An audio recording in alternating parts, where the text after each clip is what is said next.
Well, give it up for the cast. They're here, and they're here to present themselves as well. And here's Johan Kielen, one of the actors.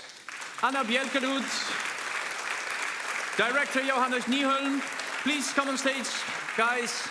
And of course, ladies and gentlemen, Richard Christian Anderen. So please join me and have a seat on the couch. Actually, Johannes is just being flown in and literally just arrived here. Don't be shy, guys. We are not at all shy. No, okay. Show me. Hello. Good to have you guys. Yes, good to have you. Yeah, well, what did we think of the movie? Hello. Yes, hi. Good to see you. Good to see you. Good to see you. Thank you. Good to see you. Thank you. Thank you. And good to see you. Have a seat. Okay. First question from social media right away. Why petanque? Why not? Yeah. Okay. That's a good counter question. Yes, exactly. But I return to the prior question again. Why petanque? Then I return to the counter question. Oh, this is going to be a tough one. Yeah, we have a long time. We have a long time here, right? But it's actually, I think, I played a lot of petanque, and it's one thing about petanque that's quite important is that it's so much happening in your head, in the player's heads. It's so much about focusing. It's almost meditative in its core. Yeah. So it fits very well with the character that tries to create universes with his mind. Yeah. Because he's doing the same with his petanque play. He's trying to kind of move things in his mind. Yeah. That mind of yours, let's talk about it for a while, because why not? Well, it's inspiring and it's interesting, because I've seen an interview with you and you said, I always wanted to become a clown or a magician. Okay. Yeah. And now you're a director. Yeah, I talk a lot of shit. Yeah, but explain your shit. Yeah, but it is true. When I was a little kid, I used to run around in clown clothes a lot. You can see on in parties when I was 5, 6 years old, there was a sad clown sitting in a corner, and it was me. I had some really big shoes from an old relative and some pretty nasty-looking, worn-out clown clothes. Yeah. It was quite tragic, I guess, in one sense. But it explains a little bit how you work as a director as well, because those elements are still in here in this film as well. Yeah, I guess. Yeah. Okay. I'm a clown by profession, so that's maybe why he chose. You've been casted. Yeah. Let's talk about Richard, because you look different now. It took 4 hours to make the head, so I've heard. Is that correct? 3 hours. 3 hours. What happened? Was it all built on? Då byggde de upp den på dig direkt när du satt där. Ja, yes.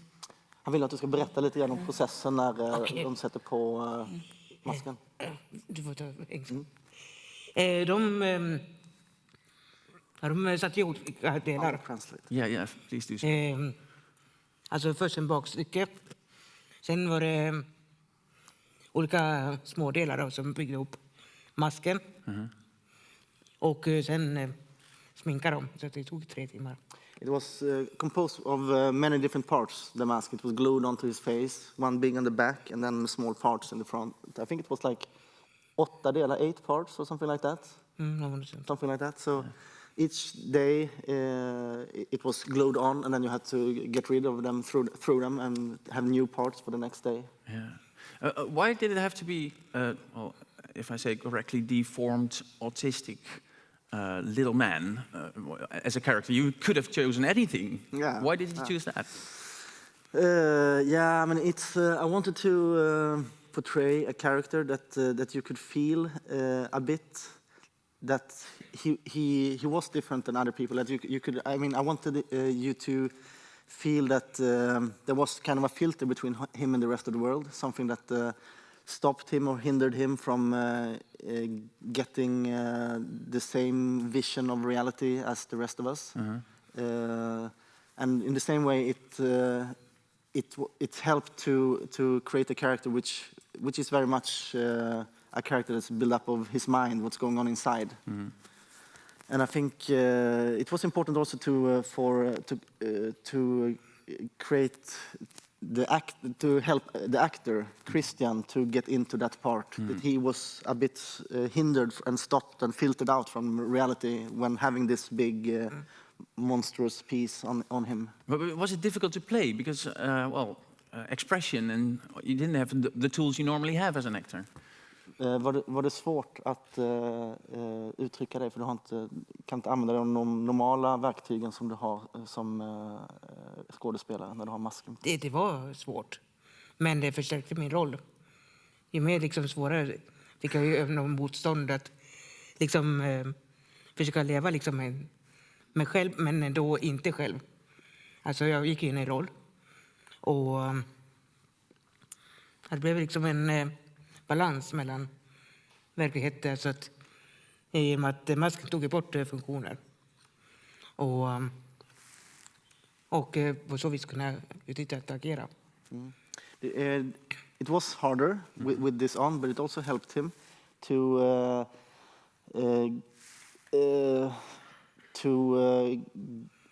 not get the reality, all of reality. It could help him to get more soaked in to the character. And resistance to get through. Yeah.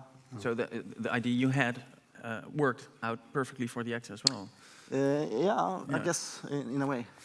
There's a question about Anne, and she's asking, does it make any sense if I think that the giant is an archetype like in a fairy tale? And why is this archetype for the story?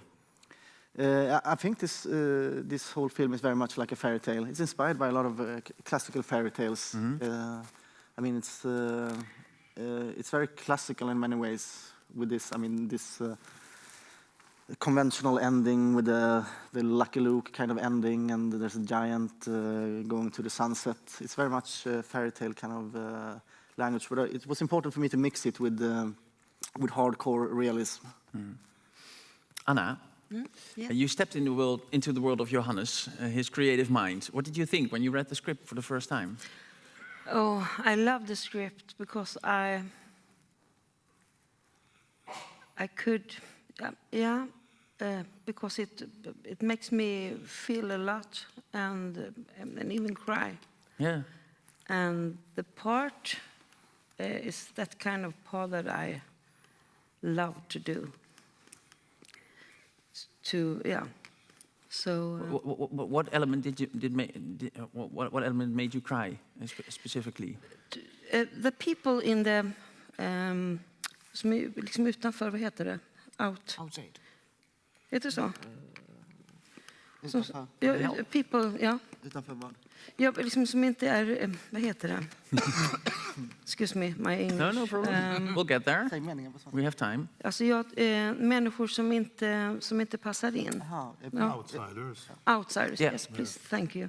Outsiders out of yeah, society. and I can, excuse me? Outsiders, people But who are outside kind of of warrant for the outside people, for outsiders. like the underdog, the outsider. Yeah, and you can recognize it. And Yeah, you can feel, you can recognize yourself in it. I think everyone can do. Yeah. Is it necessary that a story like this is being told? Because is there a social relevance to the story as well? Absolutely, Why? I think. Because it's about friendship, it's about power, that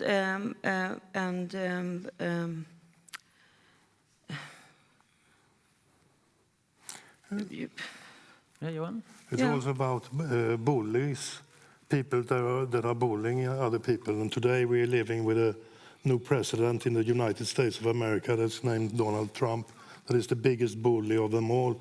And I mean, that's why movies like this are really important. Well, we're laughing about it, but you're quite serious because you said it serious. backstage already. That's serious.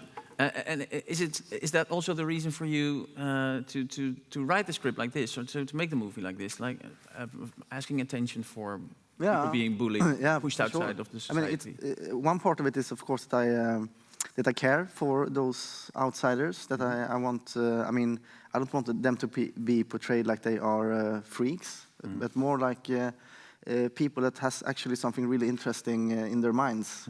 That you should be curious on them. But also, of course, I want to have a hero like Johan plays in the role of Roland. That he's kind of the person that I want to be in those situations. Yeah. That I would love to be that character in social situations when those situations appear. And in what way are you an outsider yourself?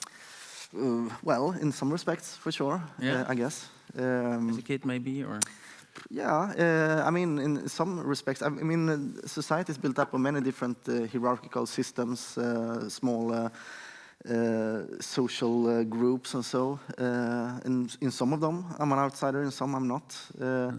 It's one thing is important for me to show that there is a lot of kind of groups here in the film. We have this bull society, this petanque society, which is one group. And then they have this king, that's the president of the group. He's the king here.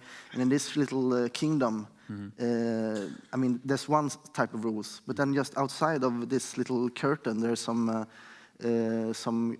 company event guys getting drunk, which comes from a total different society where he's not a king. He's a fucking retard that plays this silly sport, and those kind of collisions between different social groups, I think, is really interesting. And it's kind of random why some people are considered great and some people are considered freaks. inexplicable, actually. Yeah. How it comes. It's quite random that a sport like soccer is, I mean, everyone talks about soccer, so fantastic. Why don't they talk about petanque? It's just random. Yeah, Could have let's start talking about petanque from now on. Let's talk about petanque. Mainstream television, everything. But Yeah. Well, we're going to be doing a little bit of petanque in a minute. But first, a question from Ruth on WhatsApp. It's a very good question, actually. I should have asked this way earlier. Why Tsugi? Why Sugi or Sugi? I don't know if I pronounce it correctly, but where does it come from? Or what does it mean? Varför Sugi? Sugi. Ja du. Det är väl nog bara Therefore. Rickard som vet. Just because. It's only Rickard who knows the character in the film. It's actually a really old ancient saying from the old Byzantine, and it had worked its way through Europe up to his mother, and that's where he kind of got it on his mind. Yeah. And it means everything, and it means nothing. So this is not an answer, is it? But anything close to it, yeah. Thijs says, well, still about petanque. Thijs says, petanque looks so easy, but is it really? You've guys been playing it, of course, and been studying it for the movie. Yeah, I had to have a trainer. You had a trainer? Yeah. We do have a petanque court. You've seen it when you entered the room, I think. Yeah. And if it's correct, we have a camera there as well. And maybe it's a good suggestion for you guys to, give us look at that. There's the petanque court. It's in the foyer. Well, I feel... It's the Young Petanque Club Rotterdam. Yeah. It exists. And they have young members, and it's alive and kicking. So maybe if we wanted to make it mainstream, we got to join with them. Could you go there? Yeah, I go there, and you can sit and talk about it. Yeah, and show us how it's done properly. Yeah. And Rickard can explain us, Christian explain us. But who? Because you played petanque yourself, Johannes. I played a little bit of petanque, yeah. So you've been training them, or you really hired an extra petanque player? They had one personal trainer each, Johan and let's see, and Christian. But they live in different parts of Sweden, so they. Okay. They've been competing in different or practicing in different clubs. Yeah, but is it really that difficult, Christian? Is it really difficult? It's difficult. It's difficult? Hey, that's Johannes. Apparently we can hear him. Oh, hey, you're back. You don't know where it is? Oh, really? Oh, look at that guy in the corner. He's going to help you. This is going to take a long time tonight. You should, stay seated, people. Stay seated. But because the throwing at the end of the film, it looks amazing. Did you do it, or is it editing?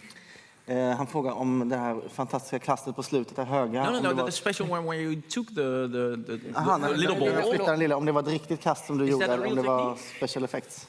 Det undrar jag också faktiskt. Är det riktigt? He says that he did it himself. Yeah, but do we believe this? You should. You should. Don't fool me. Nej, men alltså, Why do you ask the question if you don't believe the answer? Yeah, that's a good one as well, yeah.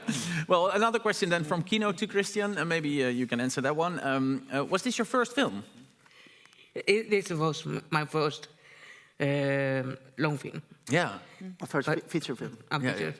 But I was in short film and commercial movie, and I'm early tidigare. Sorry? Early, det är tidigare. Tidigare. Ja. Early, I was actor in the amateur theater. Ah, okay. But does it feel like something you want to do more? I guess Yes. so. Yeah. Of course. So, Johannes, another question for you from Max. How did you find your leading characters? How did you pick? It was kind of a magical luck, I think.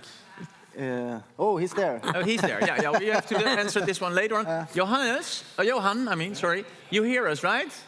Okay, this is really funny. We can say anything to him, but the people around him don't hear us. So, who's the best petanque player? You or Christian? I would say Rickard is the best one, but Christian is good as well. Okay. I don't know about Anna.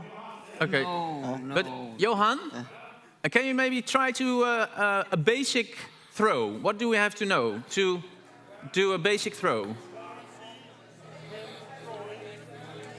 Okay. This is not. Well, I'm going to try to get as close as possible. Yes. And I will try a backspin. Okay. A backspin. Okay. Spin. It's very low ceiling, so you better watch out. Okay. Backspin. Oh, we should have more cameras because didn't see it. it's difficult to register. Okay, there was a backspin. But what's the That's result, a nice guys? One. That's a backspin. Yeah. This is really exciting. I think it's going to be mainstream sports from now on. I wonder what are the teams? Do you know? What teams are they? They're just I throwing think around. it's Johan on his own On his against own, the rest of the world. Okay, yeah. Yeah. When I joined the Swedish Batang Club, they told me that the club middle age were dropping 50 years old. That is how old the Batang player is in Sweden.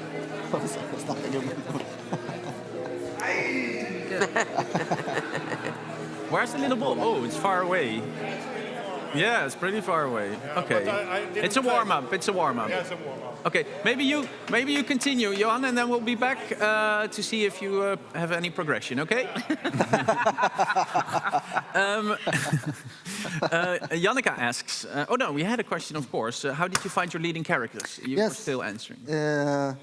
I mean, there was an extra site that's called statist.se, which is called it's extras.se, where it's a really good site where a lot of people that wants to become professional actors or be part of movies, they enroll, and they put all kind of characteristics in their data about themselves, what language they speak, how tall they are, etc. Okay. And I was looking for a person that wasn't so tall, and I looked through everyone on a certain. I mean, I had this. It's a very kind of clear framework where to look in, and then Christian was one out of all those. And there was a really strange clip there that he had put on where he was laughing like a maniac. Can we do that again? Is that possible?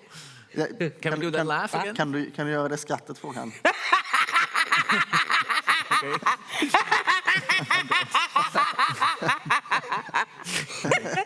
Okay, thank you.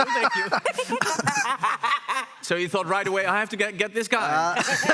I thought that, I mean, I'm not sure that he's for real. I didn't really understand it because there wasn't anything else than that. There wasn't any explanation on, he wasn't speaking no resume regularly or as himself at all. So it was a bit hard. I mean, I saw that he had some energy for sure, and this could be really interesting, but I had no idea if he was a total maniac. Well, turned out good. And of course, Anna on board, the perfect mother in the film. How did that go? I got a tip from my girlfriend that said that... She's texting you right now. She is? Yeah, I should just put the volume down here. It's okay. Yeah.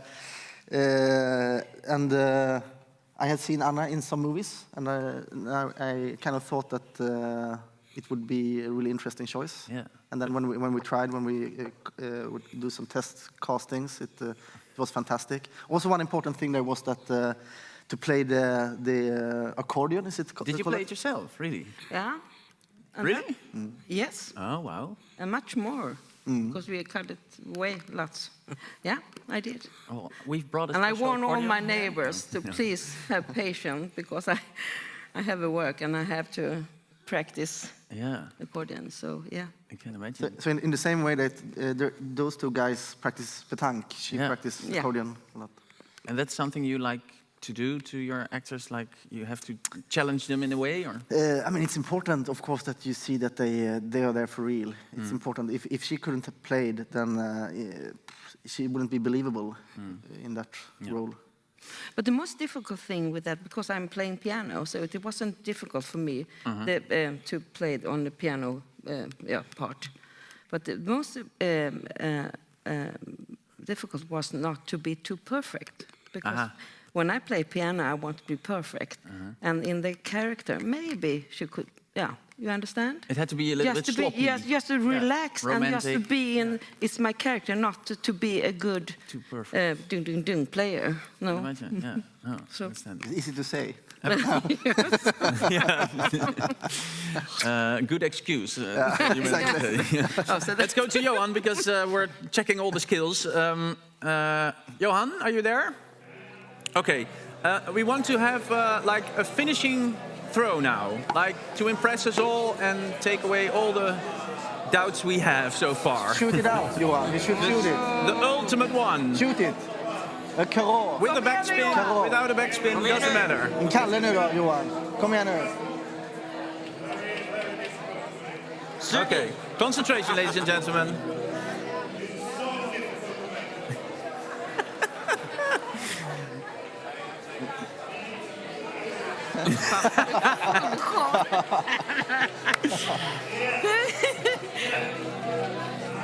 Yeah. Was it on set like this all the time, or?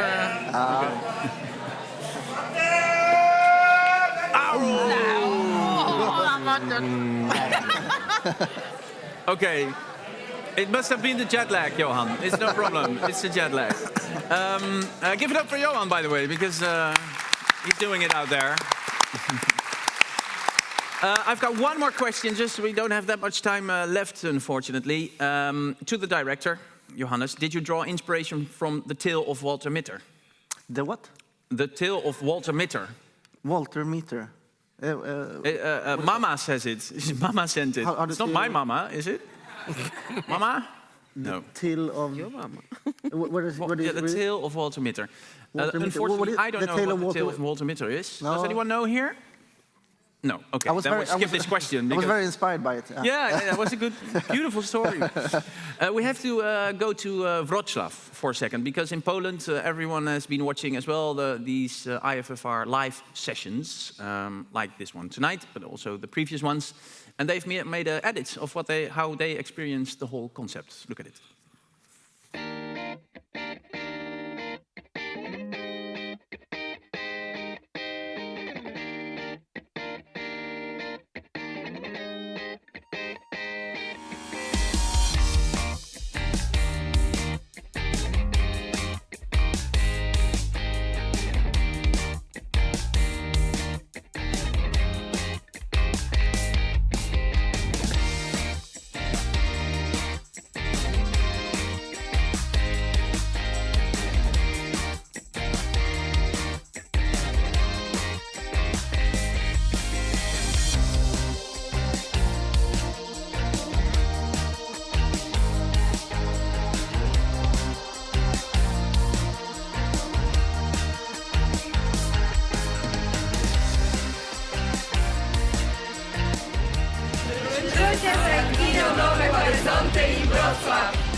Wroclaw, ladies and gentlemen. They've been watching all the screenings of IFFR Live as well. So thank you for sending this video, and thank you for watching, everyone. Final question for Johannes, because this was a phenomenal project, but you're already starting with another project you started a long time ago. You have a title already? Yeah, it's a film called Kukudi Kukuda. That's right. Kukudi Kukuda. And what is it about? It's a relationship drama set in the woods. This couple is trying to get back to each other after some traumatic event occurred a couple of years later.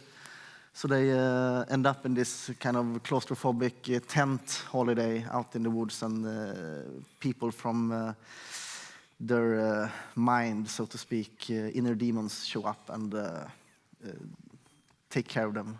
Yeah. Kukudi Kukuda. Kukudi Kukuda, yeah. That's the title. Give it up, ladies and gentlemen, for Johannes Nyholm. Thank you. Anna Bjelkerud. Of course, Christian Andrin and Johan Kielen. Thank you for being here. Enjoy the festival for the rest. Thanks a lot. Everyone who has been watching this IFFR Live 2017, thank you for watching. Everyone here, thank you for being here. And one more round of applause for everyone who's making this whole project possible, especially the 850 volunteers who are working for the whole festival. Okay, ladies and gentlemen, thank you and see you next year. Thank you. Thanks. Thank you.